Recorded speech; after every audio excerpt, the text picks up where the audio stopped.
A Little Bit of Winter by Paul Stewart, pictures by Chris Riddell.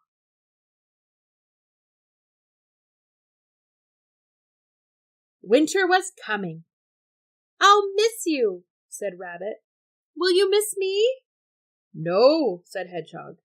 "I'll miss you," said Rabbit. "I know," said Hedgehog. "You just told me." "You are so forgetful," said Hedgehog. "Forgetful?" said Rabbit. "Yes," said Hedgehog. "I already told you why I won't miss you." "Remind me," said Rabbit. "I will be asleep," said Hedgehog. "You don't miss your friends when you are asleep." Hedgehog picked up a little sharp stone and walked to the tree. "Rabbit," he said, "there is something I want you to do for me." Rabbit ate a little green grass, and then a dandelion leaf, and then some clover. Hedgehog wrote a message on the bark. "Dear Rabbit, please save me a little bit of winter for when I wake up. Love, Hedgehog."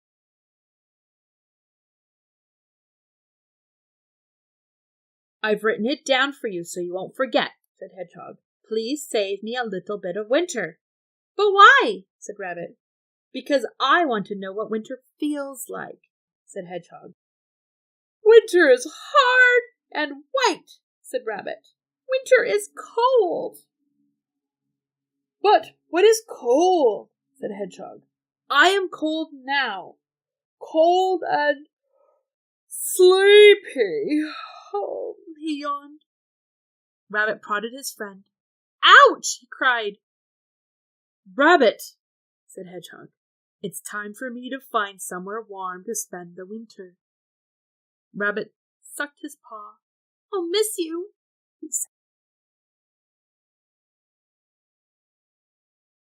Winter was bad that year. Snow fell. The lake turned to ice. Rabbit was warm in his burrow, but he was also hungry. "That's the trouble with winter," said Rabbit, as he hopped outside. "The colder it is, the more food I want." He looked around, and the colder it is, the less food I find. There was no green grass. There was no pink clover. Rabbit had to make do with brown leaves, brown bark, a brown acorn.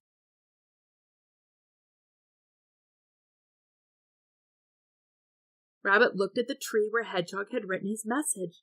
He dropped his acorn in surprise.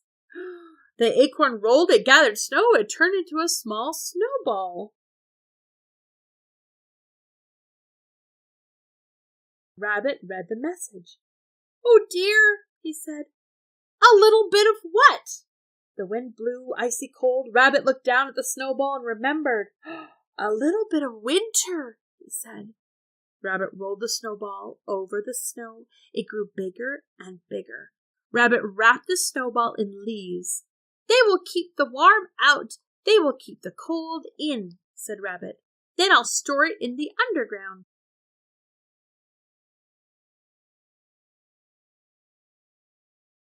Spring finally came. The sun shone, the snow melted, the lake turned back to water. Hedgehog woke up. "Hedgehog!" said Rabbit. "Rabbit!" said Hedgehog. "Oh, Rabbit," said Hedgehog, "you have eaten winter." "No," said Rabbit, "I ate the bark, but I saved winter. It's in my burrow. I'll go get it." Hedgehog poked at the soft brown ball. "You told me that winter was hard and white," he said. "And cold," he said. "Just wait," said Rabbit, and pulled off the leaves one by one. Hedgehog stared at the snowball. It looked like winter. Hedgehog sniffed the snowball. It smelled like winter. Hedgehog grasped the snowball in his paws. "Ouch!" he cried. "It bit me."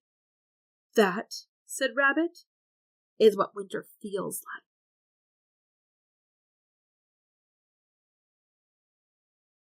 Thank you for remembering, said Hedgehog. I remembered because I missed you, said Rabbit. Did you miss me? Hedgehog sighed. Oh, Rabbit, he said. The